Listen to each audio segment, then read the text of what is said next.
தொடர்ந்து நிறைய விமர்சனங்கள் திமுக அதிமுக மீது இப்ப வைக்கப்பட்டு வருது. பாஜகவுடைய நேரத்துக்கான வாய்ப்பு இருக்குன்ற பேச்சு இப்ப அதிகமா பேசப்பட்டுட்டு வருது. தேவைப்பட்டால் திமுக பாஜகவோட கூட்டணி சேர்வதற்கான வாய்ப்புகளோட பின்னால் இருக்கு. பாஜகவை நோக்கி திமுக போதா, திமுக பாஜகவை நோக்கி வருதாங்கிறது தெரியல. பாஜக முழு பெரும்பான்மையோடு இல்லை. இப்ப இந்த எதிர்கட்சிகளை பலம் இழக்க செய்யணும், எதிர்கட்சியினுடைய ஸ்ட்ராங் உடைக்கணும் அப்படிங்கிறது பாஜகவினுடைய திட்டம். திமுகவுக்கு இன்னைக்கு ஒரு ஹோல்டு கிடையாது. குறிப்பா காங்கிரஸ் கட்சி அங்க போயிருச்சு. அப்ப திமுகவுக்கு ஒரு பொலிட்டிக்கல் ஒரு ஹோல்டு வேணும். அப்படிங்கும் போது அவங்க பாஜகவை நோக்கி போவாங்களா என்னங்கிறது தெரியல. திமுக தேவக்காக எப்படி சேருவாங்க, எப்படி சேர முடியும்? அரசியல் எதிரின்னு சொல்லிட்டாரு, அதை எதிர்த்து அரசியலே பண்றாரு. திருமாவளவன் அவர்கள் அதிக கவனம் செலுத்தப்படுறாரு அரசியல்ல. இப்ப தமிழ்நாட்டு அரசியல்ல தனிச்சா செயல்பட விரும்புறாரு. திருமாவளவனை குறிவைக்கிறார். அகில இந்திய அளவில் ஒரு முக்கியமான ஒரு தலைவராக இருக்கிறார். இவங்கெல்லாம் ஆட்சிக்கு வந்துடலாம், அதிகாரத்தில் உட்காரலாம், அமைச்சராகலாமான்னு யாரும் எதிர்பார்க்கல. இன்னைக்கு திமுக இந்த தோல்வியை தாங்கிக் கொள்ள முடியாம கூட்டணியில் இருந்த கட்சிகளே இன்னைக்கு தாக்க ஆரம்பிக்கிறார். சோஃபா வாங்கிட்டாரு, அது வாங்கிட்டாரு, இது வாங்கிட்டாரு, முதுகுல குத்திட்டாருன்னு குறிவைத்து தாக்கப்படுகிறார் திருமாவளவன்.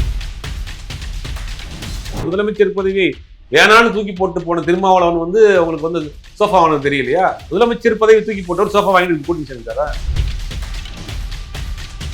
திமுகவினுடைய தோல்விக்கு இதுதான் இந்த தெனாவட்டு தான் காரணம், இந்த திமிர்தனம் தான் காரணம். நீங்க தான் அரசியல் பேசுவீங்களா? நீங்க பிறக்கிறப்ப அரசியல் கத்துட்டு அப்புறம் நீங்க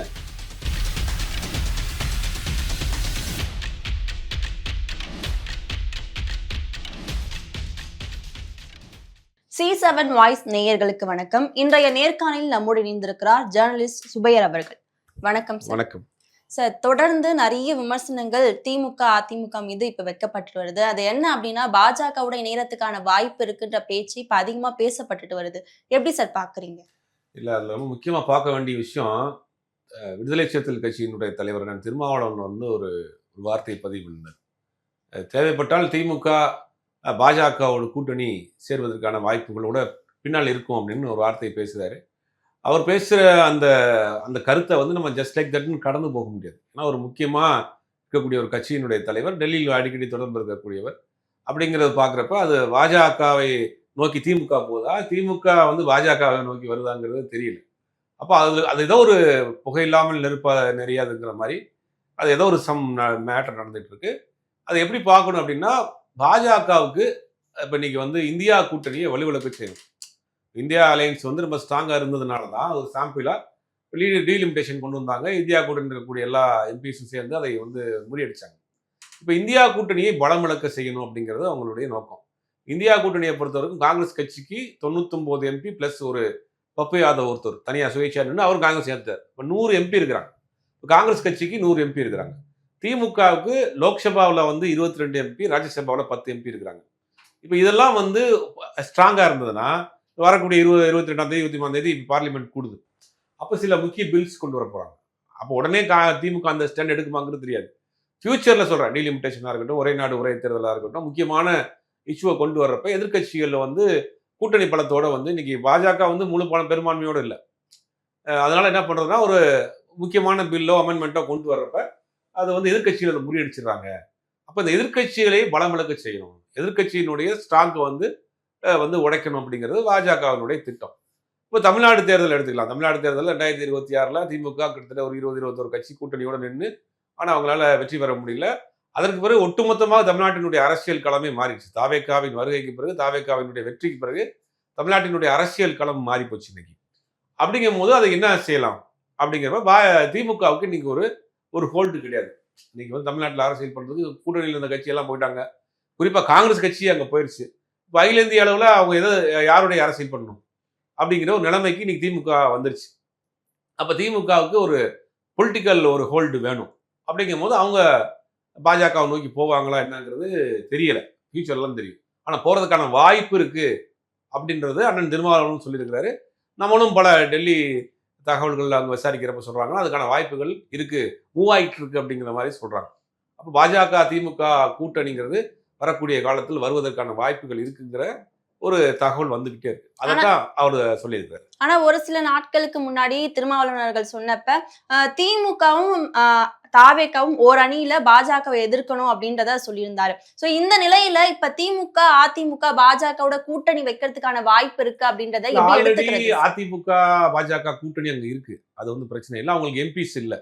இப்ப நீங்க ஆல் இந்தியா லெவல்ல ஒரு முக்கியமான இப்ப வந்தே மாதரம் சம்பந்தமான ஒரு பில் வரப்போகுது இப்ப. ம். இப்ப அதை வந்து அந்த என்ன ஸ்டாண்ட் எடுக்க போறாங்க திமுகன்னு தெரியல.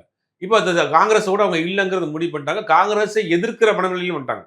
சமயத்துல டெல்லியில் நடந்த கூட்டத்துல ராகுல் காந்தியை எதிர்த்து அவங்க பேனரே வச்சுட்டாங்க. ம். அப்ப காங்கிரஸை கடினமாக எதிர்த்து அரசியல் பண்ணக்கூடிய மூடுக்கு வந்துட்டாங்க. அப்ப அகில இந்திய அளவுல காங்கிரஸுக்கு மாற்று பிஜேபி தான். பிஜேபியோட இவங்க சேர்றதுக்கு சில நெருக்கடிகள் இருக்கு. இது கொள்கை ரீதியாக நம்ம ஒரு எதிரின்னு பேசிட்டு இருக்கோம். ஆனா இவங்க என்ன பண்ணுவாங்கன்னா 99ல ஒரு ஒரு விஷயம் பண்ணாங்க. வாஜ்பாய் கவர்மெண்ட்டுக்கு ஆதரவு கொடுத்துட்டு அப்ப காமன் மினிமம் ப்ரோக்ராம்னு போட்டுட்டோம். குறைந்தபட்ச செயல் திட்டம். பாஜகவினுடைய ஐடியாலஜியா இருக்கக்கூடிய சில விஷயங்கள் எல்லாம் நீங்க வந்து நிறைவேற்றக்கூடாது அப்படின்னு சொல்லிட்டு அந்த ஆட்சியில் 5 வருஷம் பங்கு எடுத்தாங்க. 5 வருஷம் அந்த வாஜ்பாய் கவர்மெண்ட்டும் போச்சு. இப்போ ஒருவேளை அவங்க திருப்பி வர மாதிரி இருந்தால் அதே ஸ்டாண்ட் எடுப்பாங்க. தமிழ்நாட்டில் சார்ந்த டீலிமிட்டேஷனாக இருக்கட்டும், நீட்டாக இருக்கட்டும், ஒரே நாடு ஒரே தேர்தலாக இருக்கட்டும், இருமொழி கொள்கையாக இருக்கட்டும், இதெல்லாம் வந்து தமிழ்நாட்டில் இம்ப்ளிமெண்ட் பண்ணக்கூடாது. அதான் நீங்கள் உத்தரவாதம் கொடுத்தா நாங்கள் வரங்கிற மாதிரியான ஒரு செட்டிங் ஒன்று பண்ணுவாங்க. ஏன்னா இன்னைக்கு ஒரு அரசியல் பண்ணி ஆக வேண்டியிருக்கு. அப்படிங்கும்போது பாஜக ஒரு போனோம்னா நீங்கள் மத்திய அமைச்சராகலாம். இன்னும் பாஜக குறைஞ்சபட்சம் ஒரு 2.5 வருஷம் ஆட்சியில் இருக்கு. அப்படிங்கிற போது அந்த அரசியலை நம்ம டெல்லி அரசியலையாவது நம்ம பண்ணணும் அப்படின்னு பாஜக திமுக நினைக்கும். ஆனா அதே நேரத்தில் அதிமுக அங்கதானே இருக்கு. அதிமுக கூட வர வேண்டிய அவசியம் இல்லை. அதிமுகவுக்கு இன்னைக்கு ராஜ்யசபால எம்பி இருக்கிறாங்க, லோக்சபால எம்பி இல்லை. வேற அவங்க ஆல்ரெடி அந்த கூட்டணியில் தான் இருக்காங்க. அப்படி வரப்போ மேஜர் பார்ட்டியா திமுக தான் அங்க வரும். அப்ப இவர் திருமாவளவன் அவர்கள் சொன்ன நோக்கம் என்னன்னா, இந்த மாதிரியான பொது பிரச்சனைகளை பாஜக கொண்டு வரக்கூடிய சில திட்டங்களை, தமிழ்நாட்டுக்கு எதிரான விஷயங்களை ஒரே அணியில் எதிர்க்கணும். இப்போ ஒரு முக்கியமான இஷ்யூ வருது, காவிரி இஷ்யூ வருதுன்னா அனைத்து கட்சியும் அனைத்து கட்சி கூட்டம் நடக்குது. ஒரு பிரச்சனையை ஒரு ஒரு மொத்தமாக எதிர்க்கிறது. அந்த மாதிரியான விஷயங்கள் தாவேக, அதிமுக, பாஜக, தாவேக, அதிமுக, அதிமுக விட்டுருங்க, அதிமுக போயிடுச்சு, திமுக, தாவேக இணைந்து ஒரு பொது பிரச்சனைகளுக்கு ஒன்றிணைந்து செயல்படும் நினைக்கிறது. அதே நேரத்தில் அகில இந்திய அளவில் இந்தியா கூட்டணியில திமுக இருக்கணும்னு நினைக்கிறார். திருமாவளவன் அவர்களுடைய கருத்து வந்து ஒரு முக்கியமான பில்லு வர்றப்ப திமுகவினுடைய எம்பியுடைய தயவு தேவை. அப்ப அகில இந்திய அளவுல இந்த கூட்டணியில இருக்கணும். சமீபத்துல கூட்டணியை விட்டு வெளியில போய் இவ்வளவு பிரச்சனையானது பிறகு கூட பொது பிரச்சனையா இருக்கக்கூடிய எஸ்ஆர் விவகாரத்துல கையெழுத்து போட்டிருக்காங்க திமுக. இப்ப நேத்து முன்னாள் முதலமைச்சர் ஸ்டாலின் கூட சொல்லியிருக்காரு, தமிழ்நாட்டின் சார்ந்த உரிமைகள் சார்ந்த பிரச்சனைகள் நாங்க வந்து சமரசம் பண்ண மாட்டோம், நாங்க பழைய நிலைப்பாட்டில் தெளிவா இருப்போம்னு அவரும் சொல்லியிருக்காரு. அப்ப இந்த மாதிரி இருக்கிறப்ப அந்த பொது பிரச்சனைகளுக்கு ஒன்றிணைந்து இருக்கணும். ஏன்னா தாவேகாவுக்கு நீங்க எம்பி கிடையாது.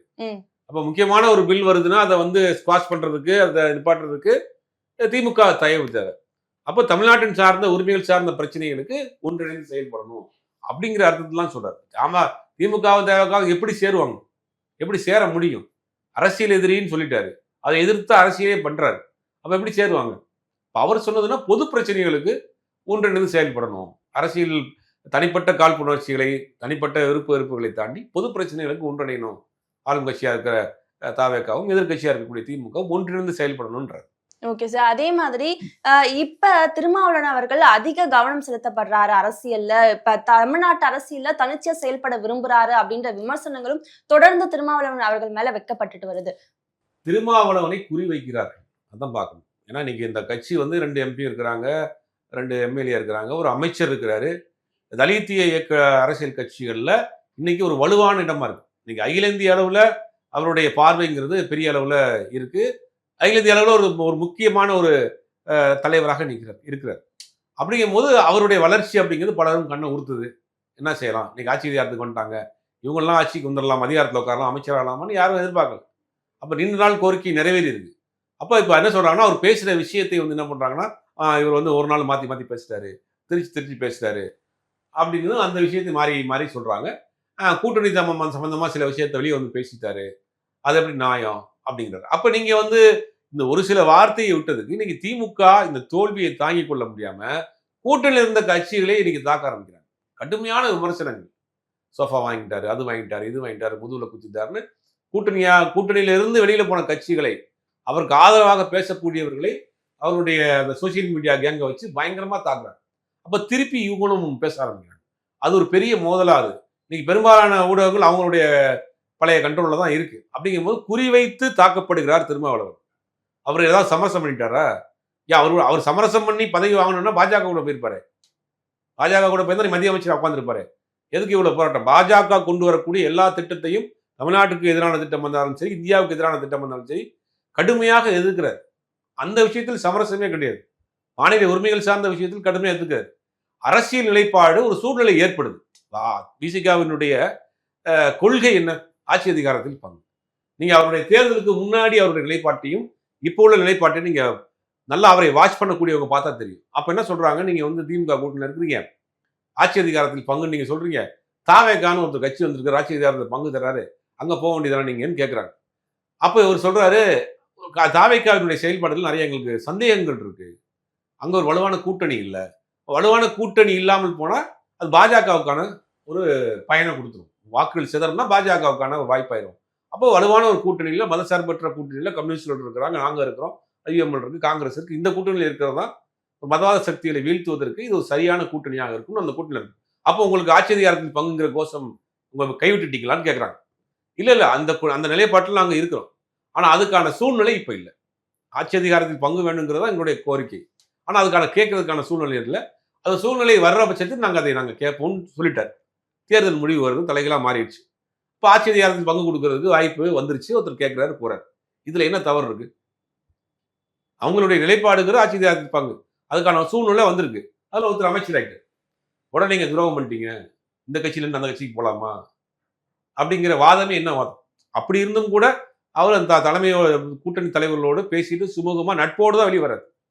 அப்ப தாவேகா வெற்றியை உங்களால ஜீர்ணிச்சுக்கிற முடியல, விசிகாவுடைய அமைச்சரவை பங்கையும் உங்களால ஜீர்ணிச்சுக்கிற முடியல. அப்ப என்ன செய்யலாம்? அவர் மாத்தி மாத்தி பேசுறாரு. அவர் எங்க மாத்தி பேசிட்டு இருக்கிறாரு? தேர்தலுக்கு முன்னாடி நிலைப்பாட்டில் இப்போ நிலைப்பாட்டில் என்ன இருக்கு? மாத்தி பேசுறாரு.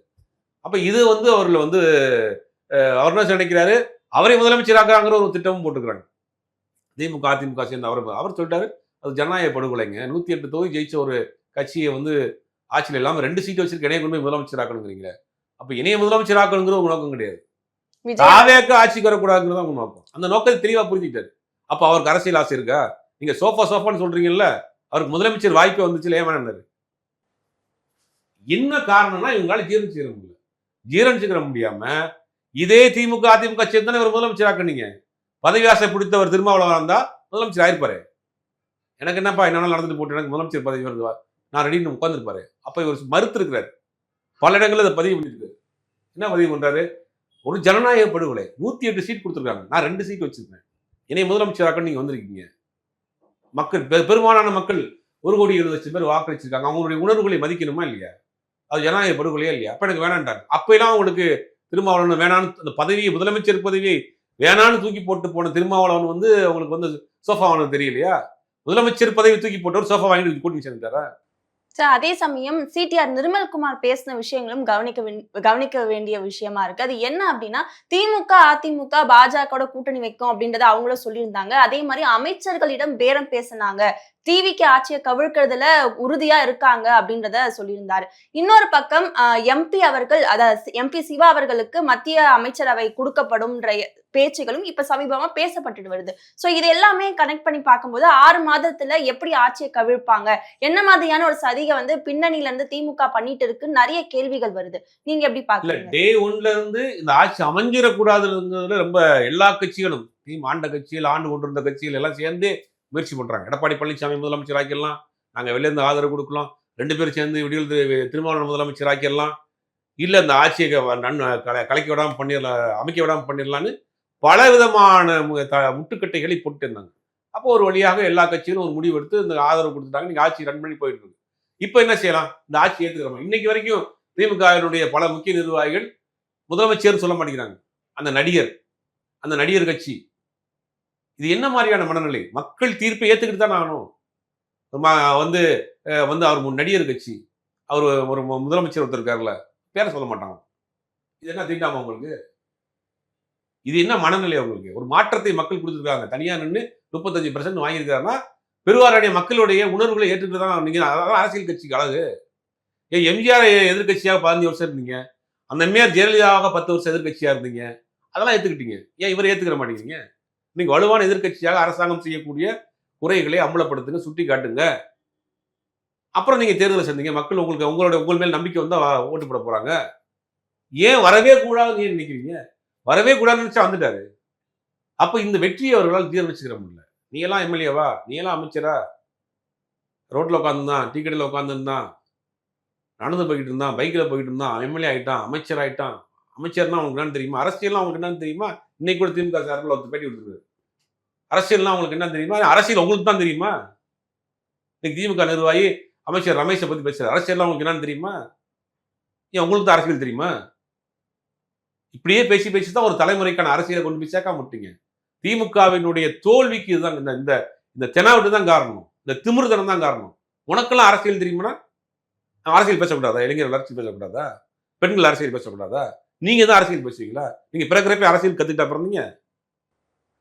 இதுதான் அவங்களால ஜீர்ணிக்க முடியும். நாங்கள் அரசியல்வாதினா ஒரு கட்டமைப்பு. எங்களுக்கு அறிவு ஆற்றல் மிகுந்த இருக்குங்க.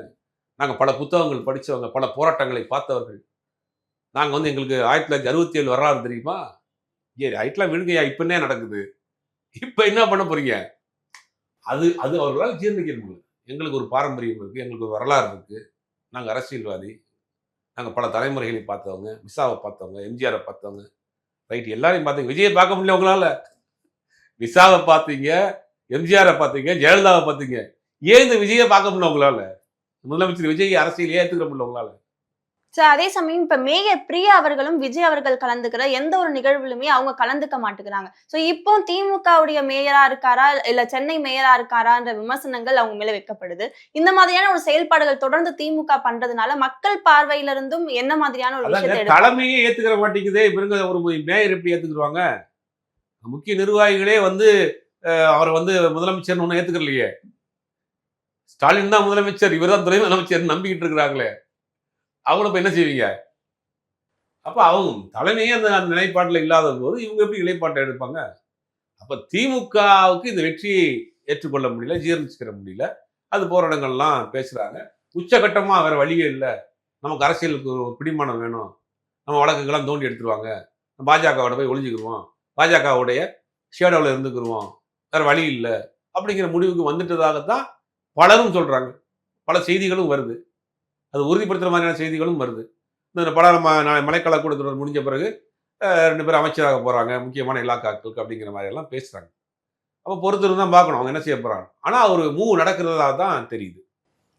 தொடர்ந்து பல்வேறு அரசியல் தகவல்களை பகிர்ந்து கொண்டதுக்கு நன்றி சார்.